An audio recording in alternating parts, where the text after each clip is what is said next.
Listo. Una, dos, tres.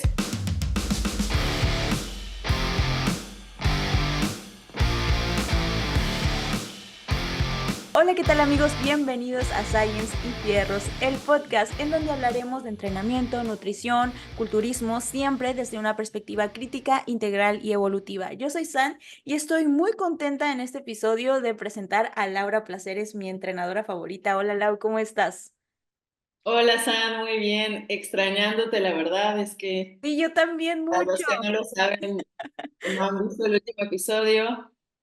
Hace ya 2 episodios que no grabamos juntas, pero creo que este episodio va a valer mucho la pena porque vamos a continuar con esas preguntas que quedaron pendientes, así como lo prometimos. Ninguna se quedará sin responder, así que contenta, emocionada. Como lo prometido es deuda, continuaremos contestando las preguntas que nos hicieron llegar en el chat, tanto personal de cada una de nosotras o también el de Science y Fierros, lo cual agradecemos mucho. La verdad es que también les gustó mucho el episodio en donde estuvimos contestando algunas de esas preguntas. No las terminamos, pero ahorita ya va a ser la segunda parte. ¿Y qué te parece, Lau, si comenzamos con la primera pregunta? ¡Aviéntala! Muy bien. Bueno, esta pregunta dice, estaría padre saber cuáles fueron sus principales miedos al iniciar con el podcast. Y bueno, yo la verdad, pues ya pasó un año, tal vez sí tuve algún miedo y porque ya pasó un año ahora no lo recuerdo, es posible, pero creo que no tuve ningún miedo, o sea, si bien es cierto que no pensé que fuera a resultar también en el sentido de que, por ejemplo, la cuestión con los invitados, ¿no? O sea, la verdad es que todas las personas que hemos invitado han sido bastante amables, bastante Accesibles. agradables, accesibles y prácticamente con todas las personas que hemos querido platicar se ha dado. Quizá ese era como el único, a ver qué tanto podíamos contactar con las personas que teníamos pensado platicar. Fuera de eso, pues es que no, en realidad no, porque todo surgió, como ya hemos mencionado, un proyecto entre amigas, extender esas pláticas en WhatsApp y pues para mí era como tener ahora formalmente ese espacio y como para mí es con el contenido que subo a Instagram, ¿no? O sea, le pongo mucho empeño, me gusta mucho hacerlo, pero lo hago principalmente por mí, la verdad. O sea, lo hago por satisfacción mía, por aprender un poquito más al momento de escribir, al momento de buscar la información. Entonces, para mí el podcast ha sido también eso, o sea, como una ventana más para continuar aprendiendo, aprender de otras personas y por eso no tuve ningún miedo en el sentido de como expectativas de, híjole, ¿qué tal si nadie nos escucha? ¿Y qué tal si no funciona? ¿Y qué tal? Porque al final, pues para mí iba a funcionar, ¿no? O sea, en ese sentido. Para mí vienen principalmente por sobrepensar en el futuro, ¿no? En el qué pasará. Y es mucho de este tema de la adivinación, ¿no? Queremos siempre estar expectantes con qué va a pasar con esto y aquello, y tenemos justo esas expectativas y creamos esa atmósfera. Y por lo mismo también tenemos miedo a no llegar a esas expectativas. Entonces, simplemente dejarlo fluir ayuda bastante, ¿no? De saber que la vida es incierta y dejarlo ahí e ir aprendiendo en el camino.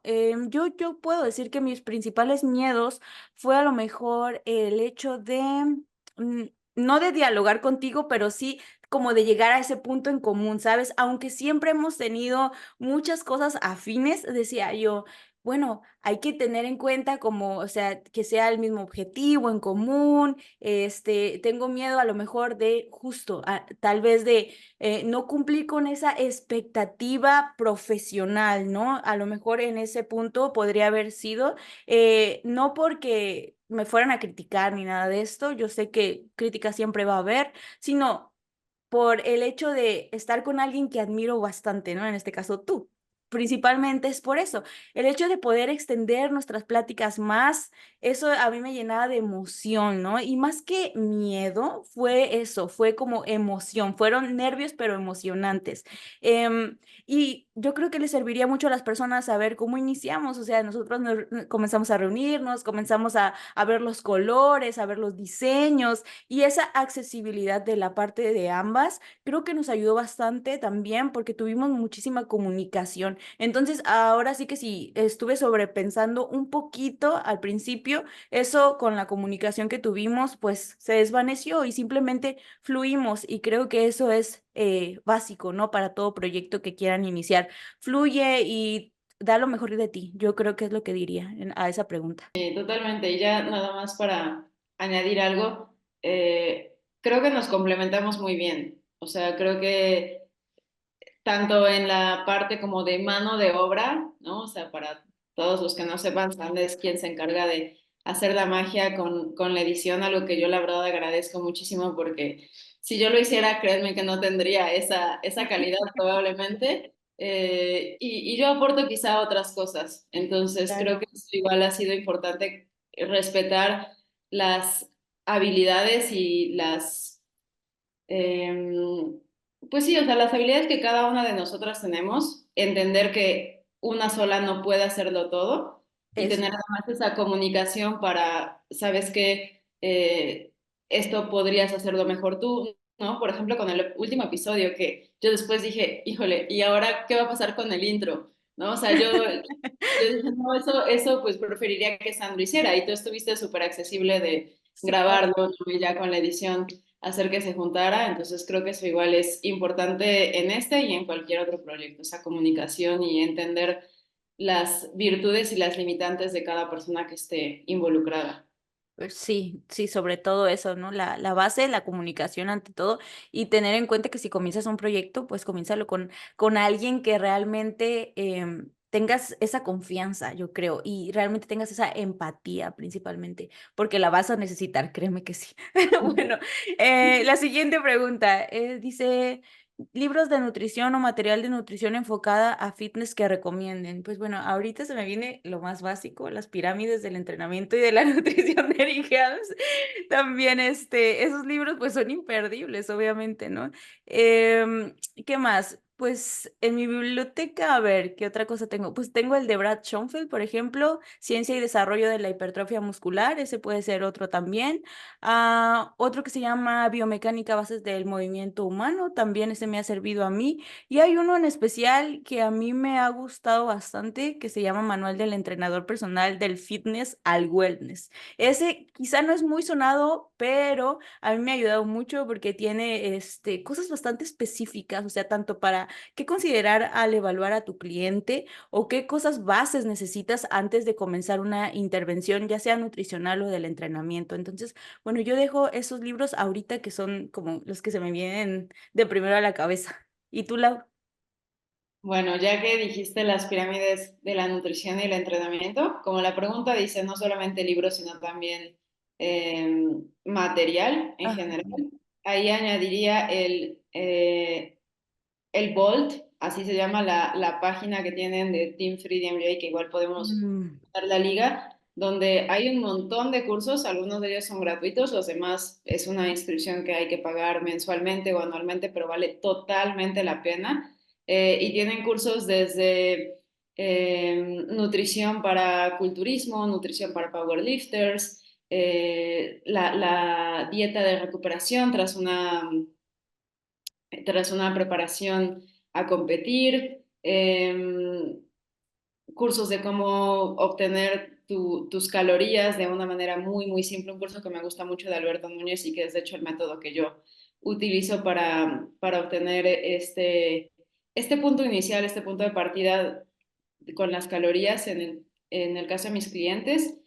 Adicional a eso, el libro de Alan Aragon, de Flexible sí, Dieting, sí, también también, lo recomendaría mucho. claro. Y de igual manera, la dieta Renaissance, de Renaissance Periodization, ese creo que también es un muy buen libro. Y ya por último, Más. Material. Bueno, más, la verdad es que sí, la verdad es que sí. Para todo lo que sea relacionado al fitness, ahí vas a encontrar información de nutrición, de entrenamiento, hasta de psicología relacionada a todo esto. La parte mental. Eso yo creo que, o sea, de las suscripciones que yo pago, actualmente también podemos ir por ahí, está más, está el 3DMJ Vault, está la página de Natural Bodybuilding Worldwide, que es de Mm. AJ Morris, el entrenador de Sina, la atleta que entrevistamos en esta última ocasión, y también pareja de los Vickers, que también hemos tenido en el episodio. Ahí también tienen cursos enfocados a nutrición, a preparación para competir, un foro donde todos son súper accesibles y ellos mismos te están contestando ahí las preguntas. Entonces, creo que se aprende Padrísimo. Mm. mucho, no solamente de los libros, o sea, yo creo que los libros son un muy buen punto de partida, especialmente libros de texto, pueden ser un buen punto de partida para discernir la información y ver de entrada cuáles son como los pilares y los fundamentos. Pero una vez que eso ya está, creo que tiene mucho valor el ver cómo otras personas que tienen mucha experiencia en el campo hacen las cosas, y ahí es donde para Trabajan. mí el foro de naturalbodybuilding.com es súper útil. Igual estoy suscrita a el blog del nuevo culturismo de Health Builders, de Fer Equiwa y Laura.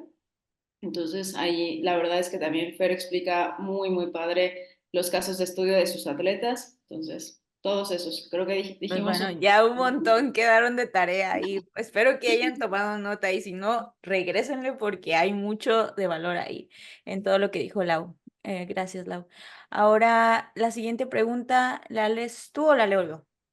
¿Qué A dices? ver, la leo. A ver. Dice, ¿cómo quitar el miedo a empezar a dar asesorías, consultas? Uy, Pues uy, el miedo uy. no se va a quitar, en realidad. Que empieces e incluso te puedo decir que es la fecha que cuando voy a tener una videollamada, una primera consulta con un nuevo cliente, pues tal vez, o sea, no nervios que te paralicen, pero justo como decías en el podcast, o sea, es como esa emoción, esa adrenalina, entonces eso siempre va a estar y creo que es algo positivo porque cuando tienes esos nervios que se trasladan en emoción es porque estás en algo que realmente te interesa, que realmente te apasiona. Cuando las cosas empiezan a ser indiferentes para ti, creo que pues algo por ahí anda mal. ¿Qué te recomendaría? Que empieces, que entiendas que no vas a tener todas las respuestas, nunca las vas a tener, pero que si ya te estás planteando el empezar a dar estas consultas, estas asesorías, es que de entrada las cosas básicas ya las tienes y las que no, nuevamente relacionado a la pregunta anterior, lo vas a ir adquiriendo con la práctica. Entonces, cada vez se vuelve más fácil, cada vez se vuelve más natural, pero tienes que empezar.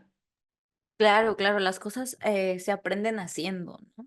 O sea, porque si solo se quedan en la cabeza o en la planeación, pues nunca vas a saber qué es lo que tienes que mejorar. O sea, te vas a quedar simplemente, justo como lo decíamos, en el qué pasaría si, ¿no? Entonces, mejor hazlo y vas aprendiendo así, vas adquiriendo práctica. Y también algo que puede ayudar es pedir retroalimentación. Sé que puede dar como miedo, tal vez, ¿no? Pero hacer estas preguntas de ¿qué te pareció la asesoría? Dime en qué puedo mejorar, ¿no? Estas preguntas nos pueden ayudar muchísimo porque nos dan detalles que a lo mejor no hemos percibido y créanme que las críticas son, son más para bien que para mal. O sea, yo sé que todo es cuestión de perspectiva, pero a mí me ha ayudado bastante desde lo personal a agarrar las cosas para el crecimiento, o sea, percibirlo como cosas para crecimiento. No, no me cierro a comentarios. Pero tampoco los tomo a mal, sino al contrario, es como, ok, me están haciendo un comentario, bueno, como, o sea, ¿qué sí me está ayudando o qué me puede ayudar a crecer? Y qué simplemente a lo mejor lo puedo considerar, pero, o gracias, pero pues ahí lo dejamos, ¿no? O sea, lo suspendemos hasta ahí. Pero sí, como dices, el miedo o los nervios, más que nada, los nervios siempre van a estar y eso es algo justo positivo, es algo que te está diciendo que te gusta lo que haces, que lo disfrutas también, que estás aprendiendo en el camino, que lo estás haciendo, ¿no? Hay que empezar a separar también esto de los pensamientos, las emociones y las reacciones, los actos, ¿no? O sea, no porque tú sientas algo significa que las cosas van a ser así, es decir, no porque tú sientas nervios o miedo a emprender o a tener como una cita con otra persona o agendar, que te agenden una cita, significa que las cosas van a ir mal, ¿no? Al contrario, puedes tener muchos pensamientos, pero no te identifiques con ellos, ¿no? O sea, hazlo y comprueba, hazlo y aprende. Yo creo que eso es lo que dejaría ahí también, hacerlo y darlo y aprender de esto y ya, creo que es eso. La siguiente sería, ¿qué tener en cuenta al momento de trabajar con una persona con obesidad tipo uno? Bueno, aquí hay muchas cosas. Primeramente es, o sea, ¿qué estás entendiendo por obesidad, no? Se suele enseñar la obesidad como algo demasiado reduccionista para mí, porque la etiología de la obesidad pues es muchísimo más amplia, ¿no? O sea, ¿qué estás entendiendo por obesidad? Exceso de tejido adiposo, falta de músculo, IMC, por ejemplo, que ya sabemos que tiene sus limitaciones también, la distribución de grasa corporal también, o sea, es importante darnos cuenta de todas las aristas y que la obesidad pues es multifactorial, realmente no es como un problema de falta de voluntad, como se ha visto, o un problema de falta de disciplina, sino que va más allá de eso. Y sí, o sea, hay bastantes cosas, no solamente es el aspecto físico, también lo contextual, ¿no? No hay que caer tampoco en la polarización, o sea, he visto mucho en redes sociales, no sé si te pasa, Lau, que hay personas que dicen, no, es que el body positive, todo bien, no pasa nada, la obesidad es lo mejor. Y otras personas que dicen, no, la obesidad es lo peor, estás enfermo, no sé qué. Entonces se polariza mucho estas perspectivas, ¿no? Y vamos a lo mismo de los sesgos dicotómicos, o sea, se tiende a caer en este sesgo del blanco y negro, ¿no? Del todo o nada. Entonces, creo que hay que ver ahí los matices y principalmente, pues, darnos cuenta si esta persona, pues, tiene enfermedades cardíacas, ¿no? O si tiene diabetes tipo 2 también, si tiene, algún aspecto ahí cerebrovascular, si tiene, por ejemplo, algún tipo de cáncer, apnea del sueño, o sea, principalmente ver justo, yo iniciaría por eso, o sea, cuál es la función de su cuerpo, cómo es que, cómo se siente con su cuerpo también, ¿no? ¿Qué puede hacer aquí y ahora? O sea, de cuál es su punto de partida podría ser también empezar justo a destacar estas habilidades físicas básicas, principalmente, en lugar de simplemente enfocarse en bajar de peso, ¿no? Porque muchas veces pasa que vas al nutriólogo o vas a, por ejemplo, pues con entrenadores no me ha pasado tanto, pero yo desde mi caso, o sea, yo cuento desde la nutrición, ¿no? Vas a una consulta nutricional y te quieren poner 1.300 calorías, 1.200 calorías, 1.500, etcétera, ¿no? Te sacan tu cálculo y dicen, ok, como tienes obesidad, quieres bajar de peso, entonces te voy a poner unas calorías muy bajitas y ya tienes que comer eso, ¿no? Pero tengo hambre, bueno, es normal que tengas hambre, ¿no? Y hasta ahí se queda todo, pero eso no sabes cómo le está afectando a la persona mentalmente. Entonces, principalmente yo creo que sería, bueno, contestando la pregunta que tener en cuenta, pues todos estos aspectos que te dije principalmente. No sé cómo lo veas tú, Mila.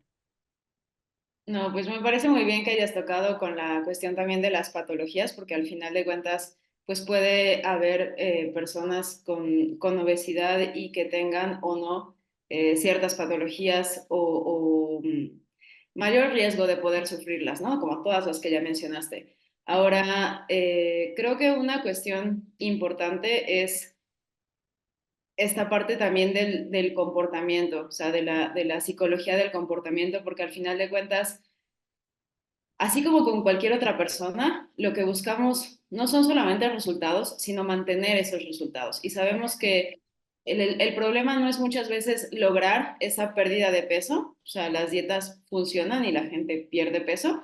El problema es que Hasta ese cierto peso no punto. se mantiene, Ujú. ¿no? Entonces, ¿por qué a veces no se mantiene?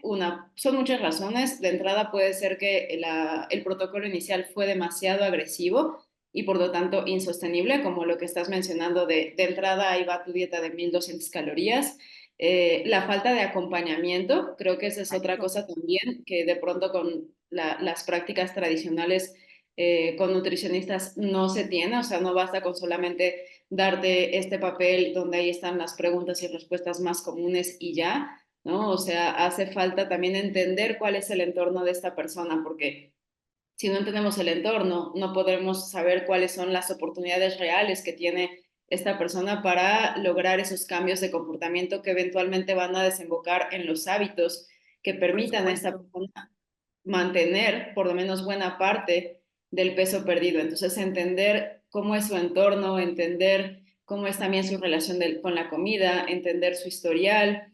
La educación es fundamental, ¿no? O sea, no todo el mundo va a querer que les expliques así, no, pues mira las proteínas, necesitas X cantidad de gramos en cada comida, o sea, no todo tan detallado probablemente, pero sí por lo menos explicar el porqué de las cosas. Cuando las personas entendemos por qué estamos haciendo lo que sea que nos están pidiendo, Sí. incrementan nuestra autonomía y con eso incrementan también las posibilidades de éxito. Ujú.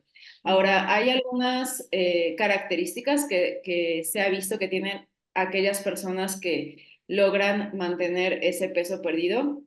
No es que todas estas tengan que ser obligatorias para todo el mundo, pero de nuevo, es una generalidad. Entonces, una de ellas es pesarse regularmente. Ahora, eso es algo que para algunas personas podría ser como negativo, ¿no? Así como de, ay, no, es que entonces me va a dar miedo la báscula y voy a estar obsesionado. Ahí es donde entra la parte de la educación, o sea, explicar qué es lo que mide la báscula, cuáles son sus limitantes, pero al final es una de las maneras más prácticas que podemos tener para monitorear cambios a largo plazo y tendencias en la composición corporal.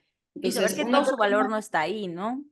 exacto, sí, o sea, repito, es una herramienta y no lo dice todo, pero es una muy práctica que cualquier persona puede tener, es mucho más fácil tener una báscula donde pesarte que estar yendo a que te saquen pliegues, por ejemplo, cada X tiempo, o tener acceso a un DEXA, ¿no? Ese tipo de cuestiones. Entonces, esa es una actividad física regular, entonces hacer, para mí es clave con las personas con las que trabajo y que quizá vienen de un estilo de vida más sedentario, hacer que se enamoren del entrenamiento, ¿no? Y eso Totalmente. puede llevar tiempo, pero cuando empezamos a enfocar los objetivos más en el rendimiento, en lo que podemos hacer con nuestro cuerpo y dejar de dar tanto peso a la parte estética, Ujú. las cosas suelen fluir mejor porque le quitamos un poco de ese estrés y de ese peso que ya estas personas vienen cargando, ¿no? O sea, son personas que probablemente no es la primera vez que intentan perder peso. Ya contigo llegan y ya han ido con 10 personas Ya. diferentes, traen la moral por los suelos y pues, ¿qué les hace pensar o por qué ellos deberían de pensar que tú vas a ser distinto? O sea, al final, pues para ellos, hasta que no demuestres lo contrario, pues es una persona más que le va a dar una dieta y que probablemente va a haber un fracaso ahí.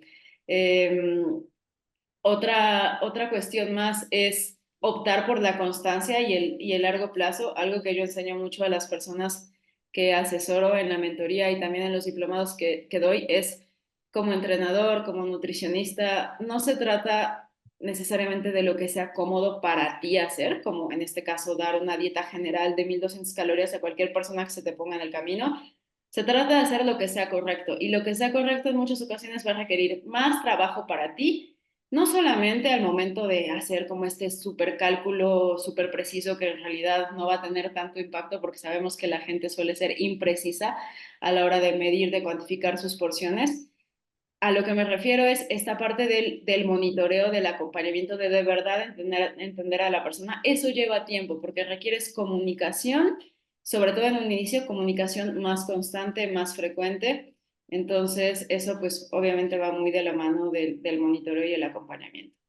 Sí, y enamorarse del entrenamiento, como dijiste, tal cual. Aunque sí hay que tomar en cuenta que un entrenamiento, o sea, aquí estamos partiendo de la base de que es un entrenamiento planificado y periodizado, o sea, bien estructurado. ¿Por qué? Porque ya se ha visto también que hay muchas personas que bueno, se quieren obsesionar con el entrenamiento y piensan que simplemente con ir a correr ya están entrenando, ¿no? O hay personas e incluso con obesidad, o sea, hay personas que piensan que simplemente con hacer mucho cardio ya están entrenando y mientras más cardio mejor o mientras más ejercicio mejor y puede ser de pesas, puedes hacer 3 horas de pesas y sentir que sí, lo estás dando todo y así, pero de eso no se trata, porque incluso se ha visto que personas que tienen exceso de entrenamiento, o sea, pueden caer en un sobreentrenamiento y que incluso también pueden tender a subir, o sea, a subir más, a dar estos rebotes, ¿no? Entonces, eso no es para nada recomendable. Por eso es que hay que partir de la base de ir con un profesional, ¿no? O sea, aquí estamos, Lau, aquí estoy yo. Así que partiendo desde ahí, pues yo creo que eso es algo que recomendaría también, o sea, no entrenar por entrenar, no creer que simplemente ir al gimnasio significa que ya, o sea, ni quedarse en el exceso ni quedarse en lo mínimo, pues tampoco, o sea, tampoco hay que ser extremistas. La siguiente. Esta pregunta Ujú. dice, abordaje del post-show en mujeres. Entonces, híjole, también una pregunta que yo creo que da para un podcast, pero Sí. bueno, quizá la manera en la que podemos empezar a responderla es preguntándonos cuáles son los efectos que vienen tras una preparación a competencia, asumiendo que se llegó a un porcentaje de grasa bastante bajo, una condición muy buena, ¿no? Porque si no es así, pues obviamente las adaptaciones que se van a ver, los efectos que se van a ver, no van a estar tan acentuados. Entonces, ¿qué cosas se ven? Pues de entrada, una disminución del gasto energético, o sea, la tasa metabólica basal se suprime en relación a lo que en teoría debería de ser para esa persona y eso pues consecuencia de pues estas adaptaciones metabólicas que sabemos que suceden. Igual suele haber una disminución en la concentración de hormonas sexuales, ¿no? Entonces, en el caso de las mujeres, pues el estradiol, la testosterona, todo eso, y que puede repercutir en una alteración del ciclo menstrual, incluso una ausencia completa, ¿no? Lo cual es bastante peligroso porque sabemos que una mujer que tiene amenorrea es una mujer que va a tener un mayor riesgo de disminuir su densidad mineral ósea, lo cual puede desembocar en fracturas más adelante, que también va a tener afectaciones a nivel salud a largo plazo. Eh, entonces, eso por un lado. Y además la parte pues, psicométrica, ¿no? O sea, este foco excesivo a la comida, estos posibles desórdenes alimenticios, también esta parte como de demasiada atención al físico, una posible mala relación con el propio cuerpo. Entonces, cada mujer y cada competidora va a ser diferente, algunas van a experimentar más unos síntomas que otros. Hay mujeres, por ejemplo, en el caso del ciclo menstrual, que no pierden su ciclo menstrual en ningún punto, ¿no? O sea, hay mujeres Ujú. así muy resilientes en ese sentido y hay otras que sin siquiera competir y en una etapa de pérdida de grasa X lo pierden. Entonces, Ujú. dependiendo de cuáles sean los síntomas que esta mujer esté mostrando es cómo va a ser el abordaje. Entonces, pues bueno, ahí tenemos como distintas escuelas. Anteriormente y durante mucho tiempo se proponía que tras la competición se hiciera una reverse diet, una dieta en reversa donde muy lentamente y muy gradualmente se fueran añadiendo calorías y cuando digo muy lentamente, 100. añadir 50, 100 Ujú. calorías cada semana, lo cual pues sí ayudaba a que no se viera ese rebote, ¿no? No de inmediato, que es una de las cosas que suele pasar también, que se gana demasiado peso muy rápido y eso afecta pues principalmente la imagen corporal, ¿no? Y puede desembocar en otra serie de problemas porque pues, ya se ganó mucho peso, ahora se quiere cortar otra vez y se termina en este ciclo infinito de yo-yo dieting. Entonces, esa era la forma en la que habitualmente se hacía. Sin embargo, eso lo que provocaba o lo que suele provocar en muchos casos es que se continúa estando en déficit mucho más tiempo, ¿no? Entonces, todas estas adaptaciones que ya mencioné permanecen y no se lleva a la persona a un punto saludable ni en el sentido hormonal, ni en el sentido psicológico, ni en el sentido fisiológico. Y sabemos que si no estamos saludables, pues no podemos empezar a construir músculo, regresar como que a una vida más habitual, más normal. Y si no podemos construir músculo como culturistas, pues entonces estamos fritos. Estamos fritos, sí, sí, Estamos estancados, la verdad. sí, exactamente, estamos fritos. Entonces, ¿cuál es la alternativa? ¿No? Y es la forma en la cual lo hacen, por ejemplo, en Team 3DMJ y muchos profesionales lo hacen también así, Ujú. es la Recovery Diet o dieta de recuperación, que por cierto Libro. en esta serie de cursos tienen un curso precisamente acerca de eso. Y ahí lo que se propone es que rápidamente, es decir, en un plazo de máximo 1 o 2 meses, se gane alrededor del 5 al 10% del peso corporal, ¿no? Entonces es un inicio muy, muy rápido, muy agresivo, de un superávit grande para poder colocar a la persona en una posición, en una mejor posición para empezar pues a solucionar todas estas adaptaciones. Y ya una vez ahí, entonces sí ya se empiezan a hacer incrementos cada vez más y más graduales. Entonces, ¿cómo se sabe que una persona está recuperada? Pues de entrada, pues en el caso de las mujeres, ¿no? O sea, que ya se haya recuperado el ciclo menstrual y que además no sea de un solo ciclo y ya, sino que sea pues ya continuo, que ya no, que el foco a la comida ya no esté tan extenso, que los El cambios en estado el de humor ánimo. no estén presentes, o sea, porque eso es algo que también pues suele suceder que pues que las personas se vuelven bastante volubles, ¿no? Y eso puede tener un impacto también en sus relaciones personales. Claro. Entonces, todas esas cosas se tienen que voltear a ver. Y repito, esto de la dieta de recuperación o recovery diet es asumiendo que se llegó a una composición corporal bastante magra, ¿no? Porque si no fue así, pues entonces, por lo tanto, no se van a tener tantos síntomas y no se requiere ser tan agresivo en un inicio.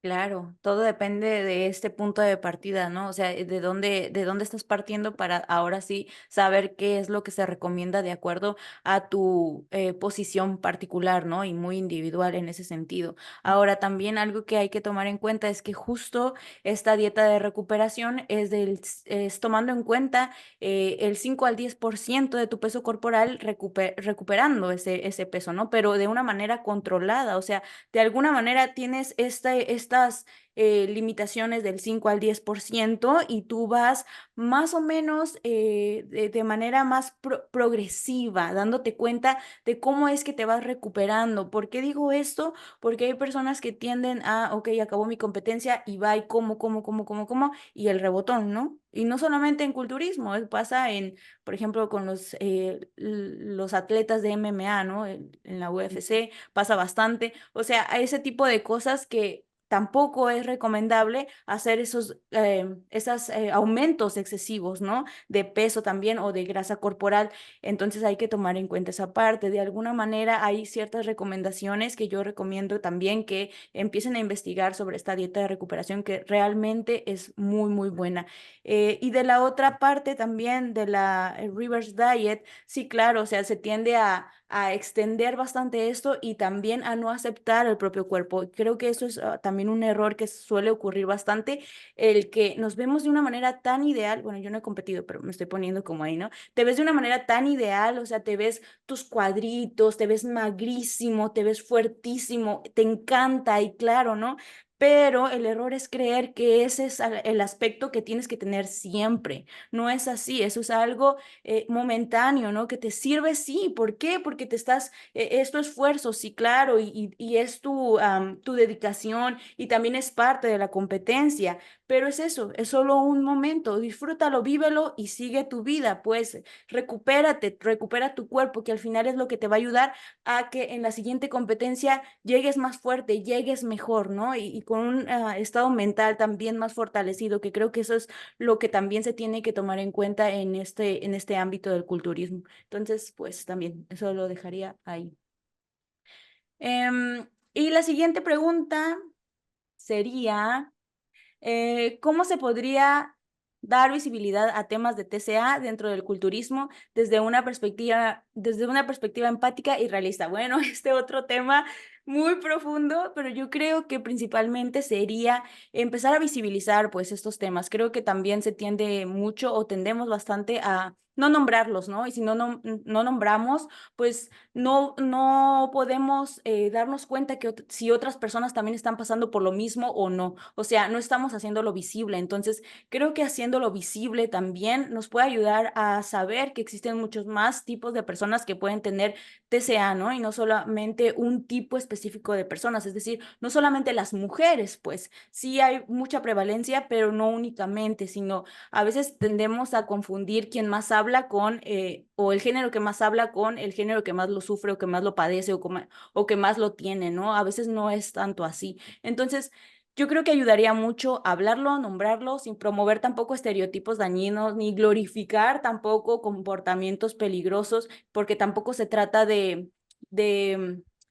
de polarizar, ¿no? Volvemos a lo mismo, sino simplemente de recuperarnos también a través de hablarlo. Creo que hablar ayuda muchísimo a formar vínculos también y darnos cuenta que no somos los únicos que estamos pasando por esto. Y obviamente, obviamente también acercarnos con profesionales, pero como aquí la pregunta va más de cómo darle más visibilidad, yo creo que eso, o sea, hablándolo y acercándonos con personas que a lo mejor mismas culturistas, ¿no? Haciendo comunidad, creo que eso ayudaría muchísimo. Sí, es una muy buena pregunta. Creo que como siempre, la mejor manera, porque al final pues los TCAs es un problema, la Sí. mejor manera de no tener un problema es de entrada previniendo que ese problema suceda. Entonces, creo que desde ahí, de entrada, que las personas que están en este ámbito, o sea, los coaches, los nutricionistas, las personas que se encargan de dar cursos, de dar educación continua respecto a esto, pues promuevan prácticas que de nuevo se respalden esa.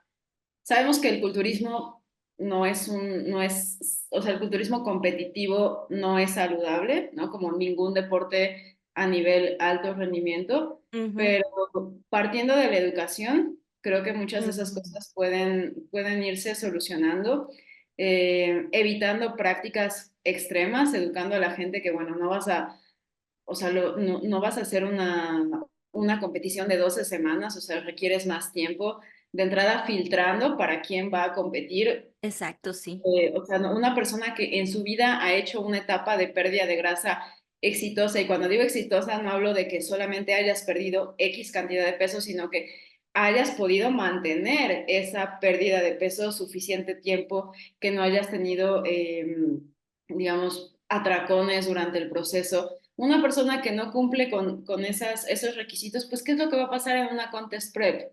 Mm, ¿No? ¿Qué es lo que sí. va a pasar con una persona que en su vida ha podido hacer más de 6, 8 semanas de pérdida de grasa y le vas a mandar 24? ¿No? Pues obviamente no va a haber éxito. Entonces, ir Mm, construyendo tolerancia también para los atletas y enseñar que todo lleva su tiempo y que claro. al final de cuentas una de las ventajas del culturismo, especialmente el natural, es que es un deporte que puede ser muy longevo. Sabemos atletas a sus 60 años compitiendo con excelentes físicos. Entonces, pues si tienes 20, 25, 30, 35 incluso, ¿no? O sea, tienes toda una carrera por delante. Entonces no tienes por qué acabarte el mundo o querer llegar en tu mejor condición en la primera ocasión, que creo que eso a veces también pasa. Y de nuevo Ujú, regresamos a esta parte de las expectativas. sí, Eso por un lado, y bueno, pues es evidente que no se va a acabar, ¿no? O sea, los trastornos de conducta alimentaria no se van a acabar, van a seguir prevalentes, y ya ahí es como esta cuestión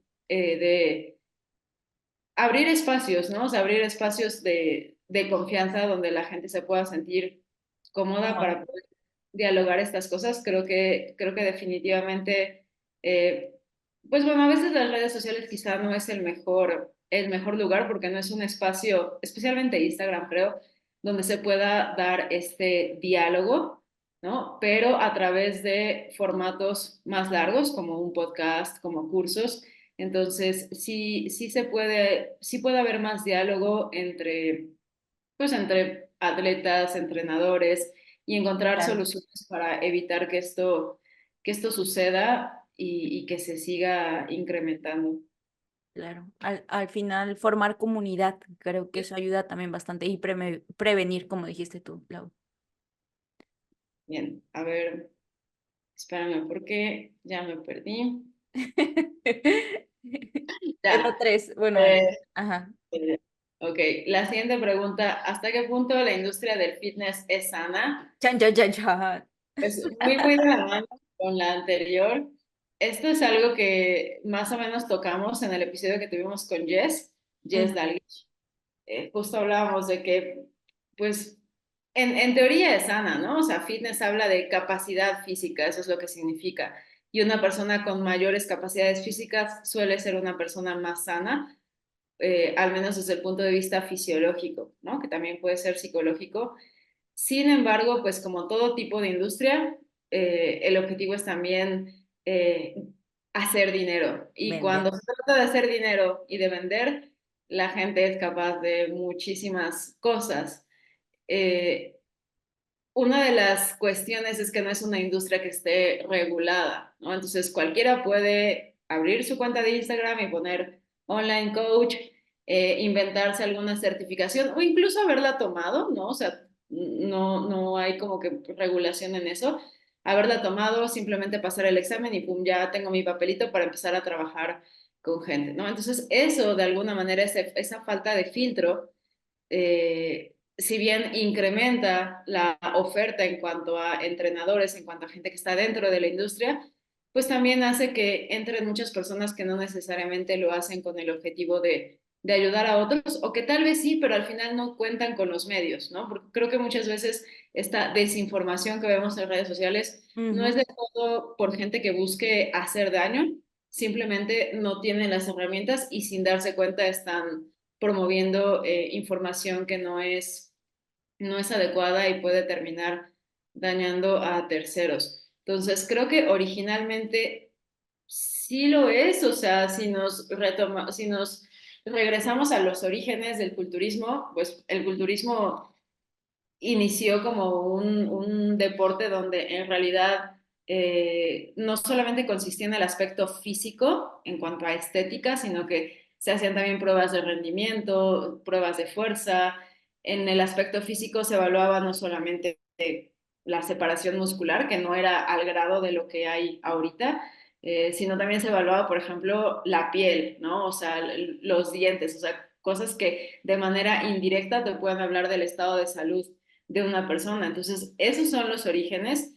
Sin embargo, repito, o sea, pues al final vivimos en un mundo, pues capitalismo a final de cuentas, ¿no? Que se trata de, pues, vender y hacer la mayor cantidad de dinero y eso, pues al final, que ponen en riesgo a muchas de las personas que entran. Pues depende en qué parte, en qué círculo, minicírculo, nicho de la industria te muevas porque bueno, o sea, si yo por ejemplo me voy a mi feed de Instagram, la verdad es que he dedicado tiempo a hacer justo ese filtro, entonces yo no tengo en mi cuenta ninguna persona que yo considere que no aporta como esa salud, digamos, al fitness. Entonces pasa también por eso, ¿no? O sea, si queremos una industria del fitness más sana, pues debemos de empezar nosotros mismos a filtrar por contenido, a filtrar por información y dar mayor promoción y divulgación a aquellas personas que de verdad están procurando hacer las cosas bien. No quiero decir que lo vamos a hacer de manera altruista, ¿no? Pues al final de cuentas yo no regalo programas de entrenamiento, yo no regalo asesorías, las cobro, obviamente, porque pues es mi profesión, es mi trabajo y de algo tengo que vivir. Sin embargo, pues sí procuro que aquella información que comparto de forma gratuita, como lo que subo en mi Instagram, lo que estamos haciendo aquí en este podcast, pues sea información que promueva al final de cuentas esa longevidad, esa salud, ese disfrute. Sí, y ver a qué te estás enfocando, ¿no? Realmente, o sea, qué aspecto del fitness, porque pueden ser muchísimos aspectos. Por ejemplo, yo creo que aquí en esta pregunta yo dividiría, o sea, el fitness es sano, porque va justo a tus capacidades físicas básicas, va justo a ser más saludable, va justo a enfocarse en la funcionalidad del cuerpo y todo esto, ¿no? Pero la industria la industria es otra cosa, es como la industria farmacéutica, la industria alimentaria, ya cuando hay una industria de por medio, pues tú lo dijiste, ¿no? Capitalismo neoliberal. Entonces, ya iniciando por ahí, o sea, ya cuando hay dinero de por medio también, a veces se pierden las prácticas, y no digo en todos los casos, pueden haber comercios chiquitos, ¿no? O sea, por ejemplo, nosotras que damos las asesorías y todo esto, pero industria es algo mayor, engloba muchísimo más, ¿no? O sea, y ya a veces son, o sea, son compañías gigantescas que en nombre de el fitness comienzan a promover también ideologías, y esto ya es otra cosa, entran otras cuestiones ahí, porque no solamente es el fitness como en teoría, tú lo dijiste y lo dijiste bien, es tu aspecto físico, pero de una manera saludable y todo esto, sino ya vienen otras connotaciones. O sea, ya al fitness se le agrega un cuerpo, se le agrega una figura, se le agrega un aspecto específico, estandarizado. Entonces creo que ahí ya se pierde la parte de la salud. Así que hay que ver desde qué lado lo estás analizando o desde qué lado lo estamos percibiendo también. Y tú como creador de, por ejemplo, contenido, o como entrenador, entrenadora, como coach, o también como a lo mejor nutrióloga, nutriólogo, no sé, enfocarte en cosas más allá que solamente el aspecto físico. Ya lo hemos hablado bastante aquí, ¿no? O sea, ver todas las aristas también y hacer este trabajo de introspección también, ¿no? ¿Qué es lo que yo estoy comunicando a mis clientes, o qué es lo que yo quiero comunicar a mis asesorados o a las personas que están cerca de mí, ¿no? ¿En qué me estoy enfocando realmente? Tal vez por ahí podría, no sé, contestar alguna a la pregunta o dejar más duda, no sé, pero ya la contestaste tú y la contestaste muy bien, Lau. Entonces, vamos con la siguiente, ¿te parece? Ah, ok. Me parece bien. ¿Creen que creen que la sociedad actual disfraza la obsesión con disciplina? Creo que esta puede ir muy de la mano con la anterior. Yo diría que depende, como todo, ¿no? Hay matices, claro que sí. Hay personas que pueden disfrazar justamente esta obsesión por la disciplina, o más bien la disciplina con obsesión, sí, claro que sí, pero hay otras que no, que ven esta disciplina como algo más allá que la mera obsesión, ¿no? Simplemente puedes ser disciplinado y puedes ser una persona totalmente flexible, o sea, darte cuenta que cuáles son tus prioridades, ¿no? O sea, cuáles son tus valores, y si eso va justo en empatía con estas prioridades que tienes en tu vida, y eso te hace ser disciplinado, pero no por eso estás sufriendo por ser disciplinado. Puedes ser disciplinado, por ejemplo, al ir 5 veces a la semana, ¿no? Al gym, pero no exactamente los mismos 5 días, sino puedes decir, ok, hoy no pude ir, voy mañana, ok, se acomodan las cosas y al final terminas siguiendo esas cinco días, y dejas de ser disciplinado por no haber ido un miércoles, por ejemplo, pues no necesariamente, ¿sabes? Entonces creo que no necesariamente tiene que caer la disciplina con la obsesión, pero sí hay personas, obviamente, que pueden disfrazarlo, y creo que eso sí podría ser problemático. Ay, pues es también una pregunta muy Sí, compleja, profunda. con muchos matices, muy profunda, como dices. Y bueno, de entrada, pues la palabra obsesión tiene una connotación negativa porque no es solamente el estar, digamos, como con pensamientos, con ideas, con impulsos que son recurrentes, sino que son comportamientos, son pensamientos que se perciben como inapropiados, que generan ansiedad, que generan miedo en el fondo, ¿no? Entonces creo que pues ahí hay que hacer una distinción porque yo creo que la disciplina, ¿no? O sea, al final de cuentas, mucho tiene que ver, o sea, tú por qué lo haces, ¿no? O sea, si yo, por ejemplo, digo, a mí me han dicho, Sí. es que eres súper disciplinada, ¿no? Y también me han dicho, que estás Es que depende de la obsesionada. percepción, claro.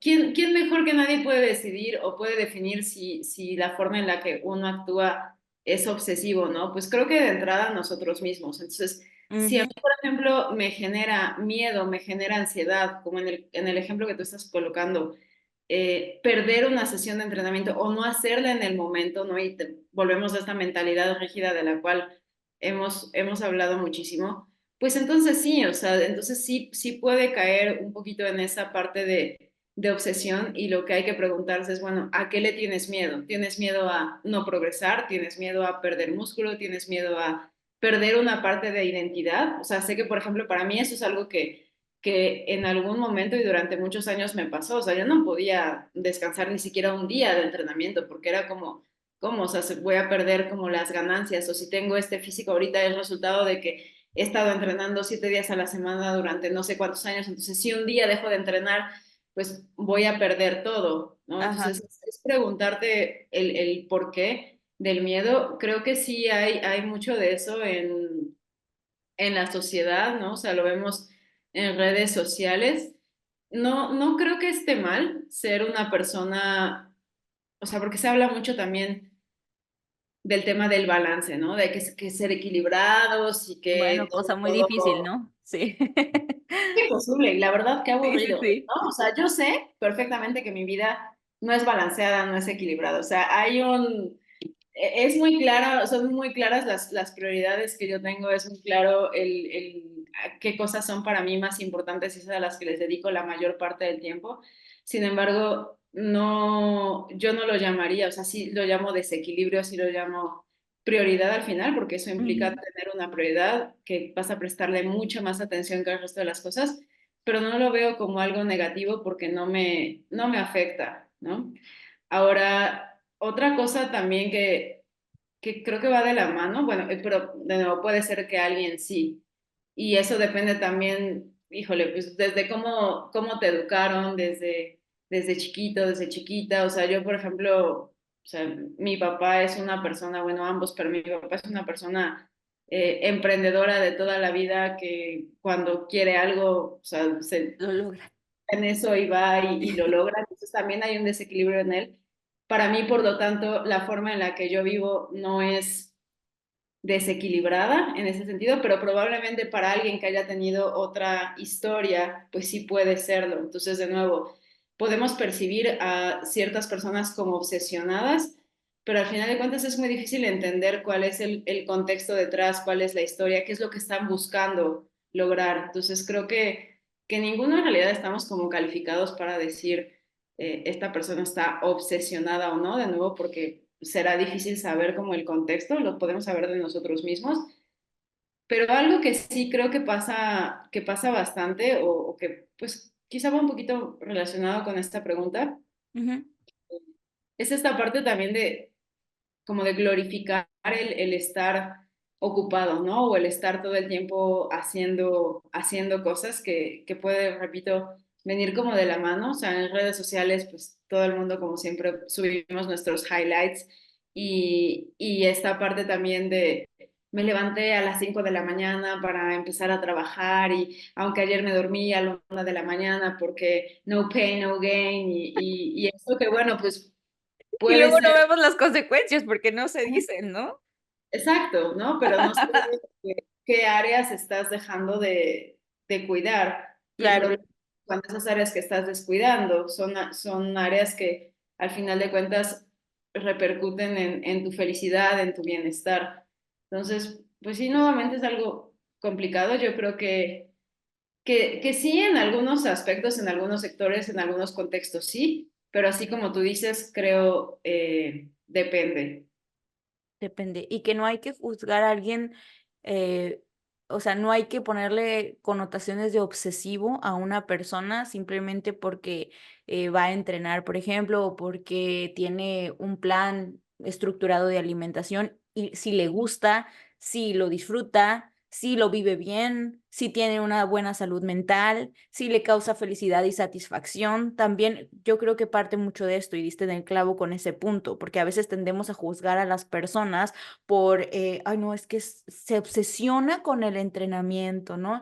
No, no necesariamente, no siempre es así. Y si se obsesiona, entre comillas, ¿no? Y banalizando mucho el término, con el entrenamiento o con su nutrición, pero lo disfruta, lo goza, lo vive bien, está muy contento, contenta, pues creo que entonces, pues valdría la pena impulsar a esa persona, ¿no? O sea, también ver qué cosas son las que le están dando satisfacción, o sea, y no enfocarte en lo negativo, o sea, también pasa mucho eso. Tendemos a ponerle el pie a lo que no consideramos que es igual a nosotros, o sea, y simplemente porque no lo entendemos, y eso no quiere decir que sea malo en sí mismo. En fin, otro tema. Pero bueno, dice la siguiente pregunta, ¿cuándo una mujer está en el... Sí me tocaba a mí, ¿verdad? Sí. Creo que sí, pero no Sí, importa. creo que sí. Ok, dice, Cuando una mujer está en el periodo, ¿qué consideraciones suele tener en cuenta o cómo se manejan? Más que nada en esos primeros días. Pues yo creo que primero preguntando, o sea, preguntándole a la chica cómo te sientes esos primeros días. O sea, principalmente porque también no podemos adivinar o generalizar de que todas las chicas se sienten mal en sus primeros días de periodo o que todas las chicas se tienen que sentir bien, ¿no? Y que pueden entrenar. No, no siempre es así. Ahora sí que esta respuesta que no nos gusta a muchos, el depende siempre, pero es que yo creo que es algo muy individual, o sea, hay que partir de ahí, de preguntando y de sabiendo, o sea, a qué persona tú le estás preguntando, ¿no? Y por qué. No predisponer, porque creo que también se tiende mucho a eso. Nos preparamos con anticipación, ¿no? Y nos predisponemos también, y ese puede ser un efecto nocebo. O sea, darnos cuenta también que el periodo es parte de nuestra vida y está ahí y no por eso necesariamente nos tiene que doler la cabeza. Al contrario, por ejemplo, si nos duele la cabeza y entrenamos, puede que incluso hasta te sientas mejor, pero no lo vas a saber si no lo pruebas, ¿no? Entonces, claro que es necesario pedir ayuda si es necesario, si necesitas o si tú consideras que te estás sintiendo mal, por ejemplo, en esos primeros días, está bastante bien. Tomar mucho en cuenta los matices y también a la persona, o sea, no banalizar nada, escuchar antes de juzgar, ¿no? Y recomendar, pues, que si tiene síntomas severos o que se interfieren en su vida diaria, por ejemplo, pues entonces es necesario consultar a un médico, a un profesional, ¿no?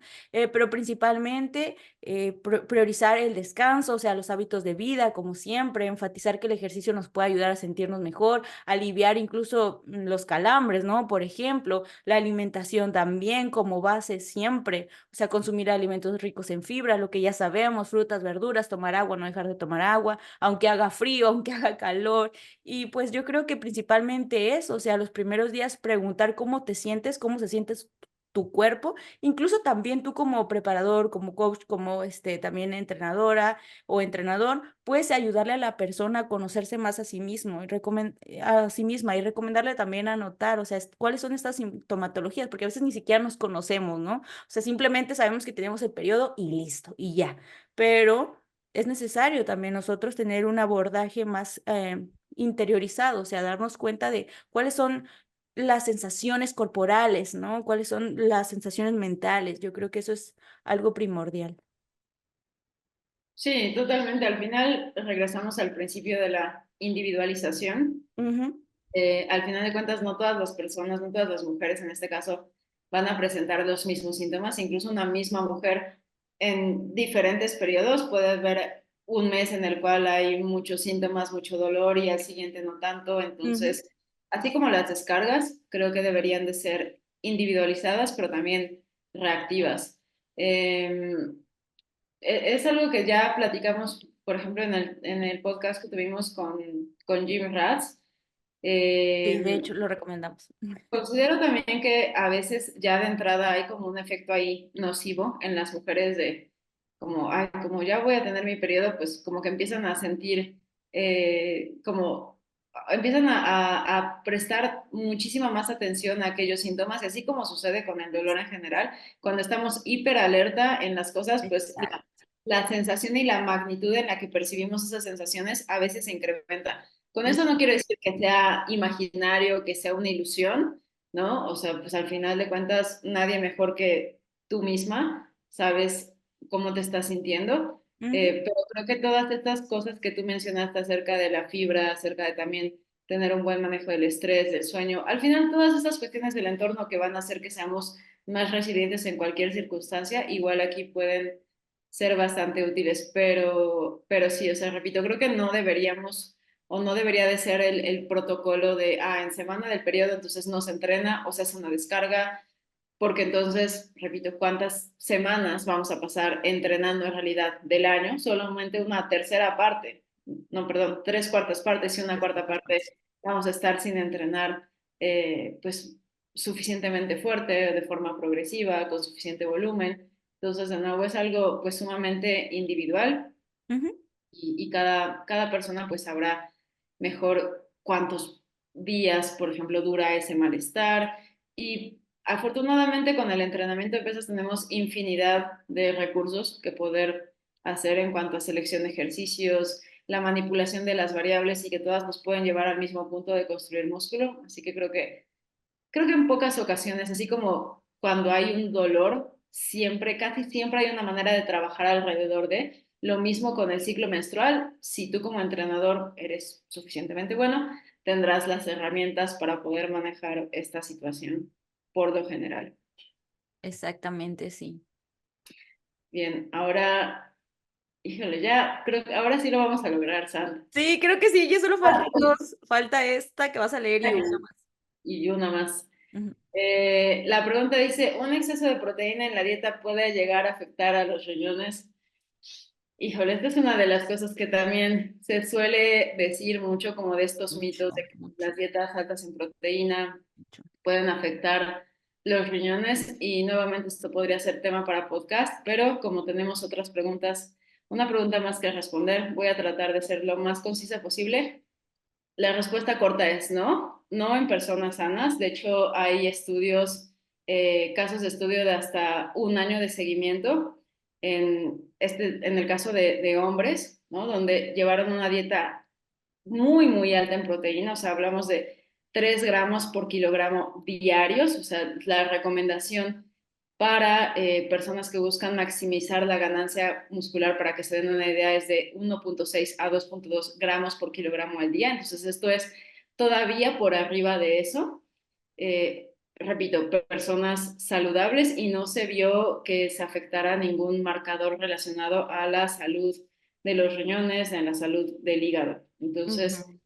¿no? Si eres una persona saludable, no, no va a pasar absolutamente nada, ni con 1.6 ni con 2.2 e inclusive con más. O sea, anecdóticamente, muchos culturistas, por ejemplo, llevan dietas incluso mucho más altas. Apenas estaba escuchando podcast de Revive Stronger con Chris Barakat, que es un entrenador muy, muy bueno y también investigador, y él hablaba de que en realidad él opta por dietas muchísimo más altas en proteína de lo que suelen recomendar, incluso en el ámbito basado en la evidencia, ¿no? del culturismo, que es justo esa recomendación de 1.6 a 2.2, y que inclusive se suelen ver mejores resultados en cuanto a composición corporal.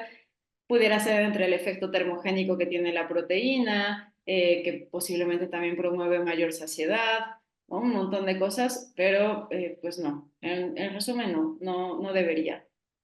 Sí, ¿no? Y también del estudio que estabas diciendo, sí es bastante interesante y sí lo recomiendo leer. Hay uno del 2022 y también hay una revisión que ahorita no la tengo a la mano, pero está bastante interesante porque justo contestaban este estudio en el cual pues es cuando se popularizó de que la proteína, alta proteína era mala para los riñones y todo esto, porque cuando, por ejemplo, en la digestión de la proteína, pues sí, se excretan metabolitos y todo esto, y eso hace que el riñón trabaje más, y por eso es que se empieza a poner connotaciones negativas justo a estas dietas altas de proteína o a una alimentación alta en proteína. Sin embargo, pues ¿cuál es el punto de partida de la persona? Volvemos a lo mismo, casi siempre esto se tiene reticencias por personas sedentarias, ¿no? Pero una persona que entrena, pues realmente es totalmente distinto. ¿Por qué? Porque esa persona está requiriendo más, porque uno de los propósitos de entrenar, por ejemplo, para hipertrofia, pues es ganar masa muscular, ¿no? Entonces, por ende, por obvias razones, necesitas también más cantidad de proteína. No hay que satanizar nada, mejor hay que informarnos, hay que leer, hay que investigar más y no quedarnos solo con una postura. Y digo esto porque en la escuela, tristemente, tristemente porque los profesores comienzan a reproducir estas ideologías una y otra vez. No es que, chicos, la alimentación alta en proteínas es malísima para los riñones. Ok, sí, amigo o amiga, pero ¿a quién estás consultando tú o para quién va tu mensaje? ¿Por qué estás polarizando? ¿Por qué estás haciendo que tus alumnos estén satanizando algo que ni siquiera los has puesto a leer sobre ese algo? O sea, darles estudios, ¿no? Y bueno, es que a mí me enciende este tema y es que A mí también hay que también. ver, sí, y es que hay que ver también, o sea, en qué etapa nutricional estás. Eso y que las pesas lesionan. ¿Manden? Así que las cosas dicen. Esas me suenan. O que van a hacer que los niños se queden chaparros o no crezcan. Ay, sí, no, no, no, horrible. O que las mujeres tienen que entrenar más ligero, ¿no? Eso también, uf. O las personas mayores. Bueno, es que hay tantas cosas ahí que de verdad, yo invito a que no se queden solamente con, ni siquiera con lo que le estamos diciendo aquí. O sea, si tú tienes dudas, está bien. Debate, pero debate con conciencia y con conocimiento, ¿no? O sea, realmente profundiza y ve todas las aristas y después saca tus conclusiones. Entonces, ahí lo mismo, ¿no? Ya para no hacerlo muy largo, yo me quedo con tu respuesta, Lau. Sí, y ya Ahora, ajá, solamente, o sea, para que no se entienda como que estamos, no sé, o sea, siendo condescendientes, porque no es el caso, o sea, la o verdad, no, muchas también hay gracias por parámetros. hacer la pregunta, porque es algo que de verdad, o sea, en nuestro circulito sabemos que no es así, pero volvemos a lo mismo. Dentro de la industria, mucha gente quiere ganar dinero haciendo, o sea, o no necesariamente ganar dinero, pero pues andan difundiendo mensajes de esta naturaleza y si se tiene una audiencia muy larga, sucede. Lo que dices en el caso de la licenciatura, yo hace algunos años tuve una conocida que estaba estudiando la maestría de nutrición, imagínate, o sea, yo estaba en maestría, no recuerdo específicamente en qué era su maestría, Ajá, una carrera y yo estaba en maestría y me escribió preguntándome si de verdad la proteína alta llegaba a causar alguna afectación en los riñones porque sus maestros en la licenciatura y en la maestría lo decían, ¿no? Entonces, pues bueno, o, o sea, o, ¿qué o- pueden esperar si se supone que los maestros que están al frente preparando nutricionistas están diciendo eso? Pues es que esa es la realidad, que desafortunadamente a veces la gente que más debería de actualizarse es la que menos se actualiza. ajá, y Gracias por lo, hacer la pregunta. exactamente, o que por ejemplo la proteína en polvo saca muchos granos, ¿no? O sea, bueno, ahí hay algo más, no es la proteína en sí mismo, hay algo más, ¿no? O sea, profundiza, realmente no te quedes ahí. Y si es que tanto, y volvemos a lo mismo, o sea, tanto decir satanizar la proteína o como también maximizarla, ¿no? O sea, también, porque si tú comienzas a aumentar muchísimo tu cantidad de proteína, pues bueno, ¿qué macronutrientes estás dejando ahí? No hay que dejar nada de lado también, eso hay que tener ese, ahí sí un balance o hay que jugar con estas directrices, ¿no? O sea, tenemos un presupuesto, ¿cómo estás utilizando ese presupuesto y para qué va a ser importante también, ¿no? Cada uno tiene su función. Ahora, la última pregunta es de, bueno, lo voy a decir, es de Damaris, lo voy a decir porque le pregunté si le podía, si le podía preguntar, si lo podía decir y me dijo que sin problema. Dice, no hice, pero bueno, aprovechando, o sea, me decía que no hizo preguntas, pero quería aprovechar, me gustaría que hablaran un poco sobre el desbalance muscular, ya que tengo un bíceps más grande que el otro. Mi entorno me dice que casi no se nota, pero yo lo noto y no puedo con esto. Trabajo los mismos ejercicios, mismas reps, series, ¿algún consejo? Saludos a ambas, me encanta su contenido. ¿Qué tal si lo contestas, Lau? Creo que esa pregunta va justo para ti. Lo dices porque tengo la pantorrilla izquierda mucho más grande que la derecha. No. Porque sí es cierto. Ya se va, creo que sí. Ya va más o menos. De entrada, pues las asimetrías musculares, todos, creo que no hay una persona que no las tenga y eso, híjole, infinidad de razones por las que pueda hacer. De entrada, muchas de las cosas que hacemos todas las cosas que hacemos en el día a día al final son asimétricas, ¿no? O sea, ahorita, por ejemplo, Mm, vieron a Sam tomando su taza con la mano salud. izquierda Sí. o derecha. Izquierda. Ujú, ujú. Qué raro. Bueno, porque eres diestra, ¿no? Pues fíjate que es que yo cuando era chiquita, pues no era diestra, pero me hicieron diestra, sí. Entonces ahora soy ¿Sí? ambidiestra. Sí, sí, sí. Ah, bueno, miren, ahí está un dato que yo no sabía, dato Dato curioso. curioso. Pero bueno, al final de cuentas, siempre, o sea, solemos hacer más cosas con un lado que el otro. Luego, estructuralmente no somos 100% simétricos, o sea, de pronto quizá un hombro está ligeramente más por arriba, quizá una pierna está un poquito más larga que la otra. Entonces, pues todo eso implica que que quizá el lado izquierdo, por decir, el bíceps izquierdo va a recibir mayor estímulo en las acciones del día a día que el del otro lado. Entonces, en primer lugar, eso es completamente normal. Segundo lugar, como ya comentaron en la pregunta, nadie se da cuenta, nadie. O sea, nosotros somos ¿Verdad? los No. únicos, la mayoría de ocasiones que estamos así como súper conscientes de esto. Ahora, si quieres hacer algo al respecto, bueno, de entrada, lo que podrías hacer es si tú, o sea, suele ser que el lado que está un poquito más rezagado, de nuevo, o sea, puede ser sea menos fuerte, ¿no? Que eso lo puedes comprobar si entrenas de manera unilateral. Por Ujú. ejemplo, en mi caso, el lado izquierdo, tanto, por ejemplo, para ejercicios de hombro como de bíceps, suelo sacar una o dos repeticiones menos de ese lado, casi siempre. Entonces, esa es una manera también en la cual puedes comprobar si hay alguna asimetría en el sentido de fuerza. Pero también pasa que así como con los grupos musculares en general, pues ese lado que está más desarrollado está más bendecido, digamos, genéticamente. Entonces, pues la verdad es que por lo general casi siempre va a responder mejor. Probablemente siempre va a estar ligeramente más adelante que el otro. Ahora podrías probar, tratar de equilibrarlo. ¿Cómo podrías hacerlo? Realizando trabajo unilateral, iniciando con el lado que está rezagado, entre comillas, ¿no? O sea, entonces si tu bíceps derecho es más grande que el izquierdo, entonces haz ejercicios unilaterales, empieza con el lado izquierdo, el número de repeticiones que te salgan de ese lado iguala esas repeticiones con el lado derecho para que entonces el lado derecho no continúe volviéndose cada vez más fuerte. En teoría, eso no es como que a las semanas, o sea, imagínate, pues si No el lleva bíceps tiempo. derecho lleva años siendo más grande, pues no podemos esperar que con unas semanas ya se equilibre. En teoría, eso debería de funcionar. Ahora, en la anécdota, yo, por ejemplo, he hecho eso con las pantorrillas y es la fecha que incluso la izquierda sigue siendo más grande, de nuevo. O sea, solamente se pueden dar cuenta si de verdad las pongo las dos y se están, o sea, prestas como mucha atención a eso, pero de nuevo es algo que quizá puedes intentar. Sí, yo creo que esa recomendación, o sea, va a ayudar bastante y sobre todo por esto mismo que mencionas, que, o sea, al final tú vives con tu cuerpo. Entonces eres el que más o la que más te estás observando, ¿no? Usualmente vas a notar pues estas asimetrías, ¿no? O estas cosas que no te gustan. No necesariamente significa que las otras personas lo van a ver, o sea, no, muchas de las veces no es así, nadie se fija en eso con lupa, ¿no?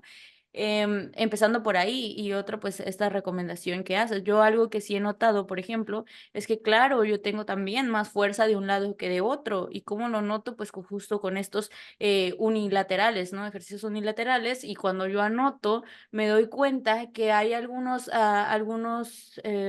por ejemplo, de un lado, que puedo hacer un curl de bíceps, ¿no? Un curl de bíceps que del lado izquierdo hago 12 repeticiones y del lado derecho me salen apenas unas 10, ¿no? Y entonces al principio, la verdad, siendo sincera, sí me estresaba y decía, ¿por qué no me sale? Pero fue como, ok, agárralo como investigadora, ¿no? Y estuve yo con esta curiosidad de, wow, o sea, ¿cómo funciona mi cuerpo? ¿De qué lado tengo más fuerza? ¿De qué lado menos? Wow, quiere decir que no siempre voy a cargar la misma cantidad, o sea, las mismas repeticiones, no siempre las voy a hacer iguales de los mismos lados, pero ahí priorizando la técnica, estandarizando, ¿no? Y no quiere decir que, como tú ya bien lo has mencionado, hay una técnica perfecta, sino cuál es la que a ti te está funcionando. Ok, adáptala y estandarízala. Y si ya te están saliendo, por ejemplo, parciales nada más, pues bueno, anótala como una parcial, ¿no? Entonces eso también puede funcionar y pues comenzando por ese lado se te dificulta más.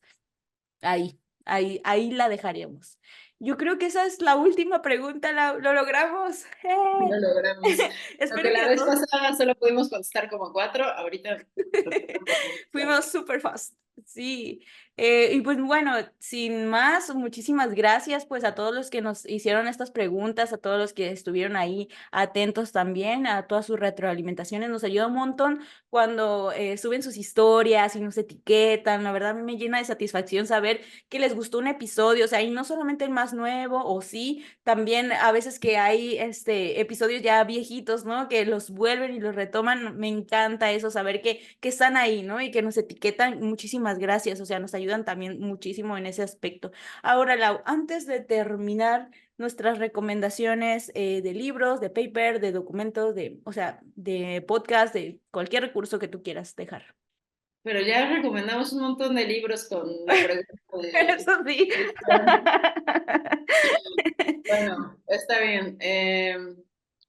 Pues voy a recomendar el estudio este de las dietas altas en proteína, que es de Ok. José Antonio del año 2016 y se Ujú. llama A High Protein Diet Has No Harmful Effects, a One-Year Crossover Study in Resistance Trained Males. Entonces, en español, una dieta alta en proteína no tiene efectos adversos, efectos negativos, un estudio cruzado de un año en hombres entrenados con pesas. Ok, perfecto. Entonces vamos a dejar esa recomendación abajo y yo recomiendo, pues también me sumo a lo de las proteínas. Voy a recomendar este estudio que justo salió, creo que fue el año pasado, sí, en 2023, pues me imagino que ya lo leíste también, ¿no? También es de las dietas altas en proteína, pero es específicamente de cómo funciona el cuerpo con, o la respuesta anabólica también a la ingesta de proteínas durante la recuperación del ejercicio. Y decían ellos, o sea, su hipótesis es que no tenía límite superior, ¿no? De magnitud y duración en vivo en humanos, o sea, lo hicieron in vivo en humanos. Entonces, está muy interesante, les dieron, bueno, dieron 100 gramos de proteína, o sea, demasiado, pero de verdad que lo desglosan bastante bien, claro que tienen sus limitaciones, tiene sus matices, hay que tomarlo todo esto con lupa, no quiere decir que tengas que consumir 100 gramos de proteína para tener más ganancia muscular, sabemos que no es así, pero es interesante y muy esclarecedor. Así que, pues bueno, ahí lo dejo, es del 2023. Para no leer todo el nombre, voy a decir que los autores son, pues, Jorn Trommelen, ajá, y lo pueden buscar en Cell Report Medicine. O también lo pueden buscar ahí en PubMed, ahí encuentran de todo. Solo ponen protein y los 100 gramos y van a ver que les va a salir. Entonces, pues bueno, igual lo voy a dejar ahí abajo en el link para que lo lean y lo estudien. Y pues bueno, ya yo creo que sería todo, Lau. Muchísimas gracias por el día de hoy, por regalarme esta horita y también a todos los que nos están escuchando. Nos vemos en el próximo episodio en Science y Fierros Pod. Bye bye. Bye, mi Lau. Bye.